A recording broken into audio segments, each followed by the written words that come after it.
Breaking news on the Taliban 5 in this exclusive report, first heard here on America's Newsroom. Fox News learning the Obama administration tried to get these 5 terrorists to flip and be on our side after releasing them out of Gitmo. They were swapped for Bo Bergdahl. That plan, however, failed miserably. Retired Lieutenant Colonel Oliver North, Fox News military analyst and author of Counterfeit Lies in Myrtle Beach, South Carolina today. Colonel, welcome back here. Catherine Herridge broke this news last hour. You've heard it. You've read it. What's your reaction? I'm not at all surprised. We've tried to recruit every single one of those people brought to Gitmo over the course of the last 14 years. And the success rate has been just about zilch. There's one that I know of from early on in this business, and he was an Iraqi. But I don't see this kind of thing happening very often. These are committed, fanatical jihadis, and they're not about to be bent, twisted, or bribed into working for the United States once they're out of Gitmo. Yeah, you're saying that we've tried to flip all the detainees to our side? side? That's what to do with these guys. Absolutely. It starts right from the minute that they're detained, and if it looks like they might make it through the program, they're kept a little bit longer in theater because you don't have to send the guy all the way out of town. But it is a commonplace procedure in this irregular war, this undeclared war, this kind of fight that goes on almost never-endingly, done with all these guys. But the fact that they've now announced this, somehow this information gets out, it sounds a lot like the White House trying to justify what they did.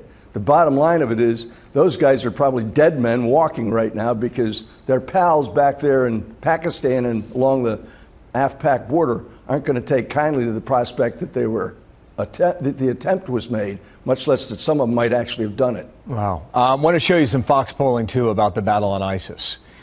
Here it is. We asked whether or not what it would do to defeat the Islamic terrorists.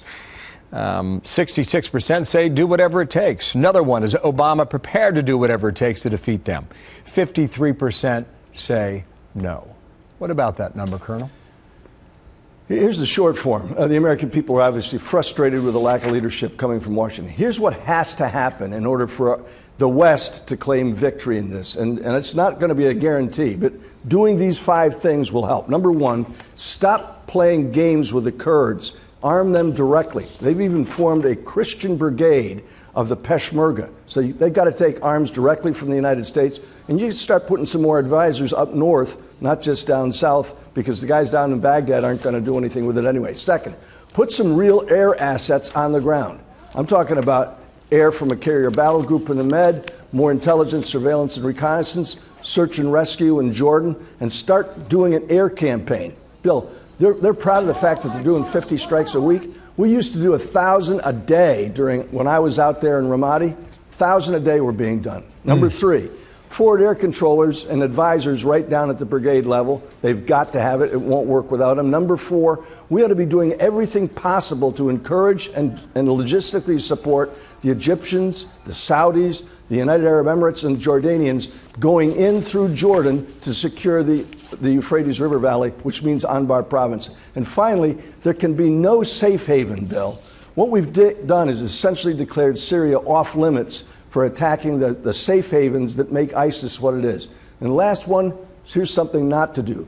Don't do a nuke deal with the Iranians because al-Baghdadi will use that as proof, as his way of saying it, proof that he's the savior of Sunni Islam against the Shiites. That's a heck of a list, Colonel. Answer this question after I show you this poll. Does the administration have a clear strategy for beating ISIS? 71% say no. Based on what you just ticked through, how much of that is happening, if any of it? None of it. None of it. We've discouraged the Egyptian proposal to put Sunni troops from moderate countries in through Jordan. We don't have enough air on the ground. We don't have forward air controllers and JTACs out there with the brigades. And we're absolutely doing absolutely nothing to give information that would deter the ISIS troops from doing what they're doing. And that is, our information warfare program, call it propaganda if you wish, stinks. And what we've got to make sure that we're going to do out there is have a strategy that says we're winning, and winning is destroying ISIS, and we're not doing it. Colonel, thank you. Oliver North there in Myrtle Beach. Also want to make a note for this, Colonel. Tomorrow marks 71 years since D-Day, and you can see a special episode of War Stories with Colonel Oliver Norris Sunday night, 8 o'clock Eastern Time on the Fox Business Network. Colonel, thank you, and thanks for the work you do. We'll see you real soon again here in New York. Thank you, Colonel.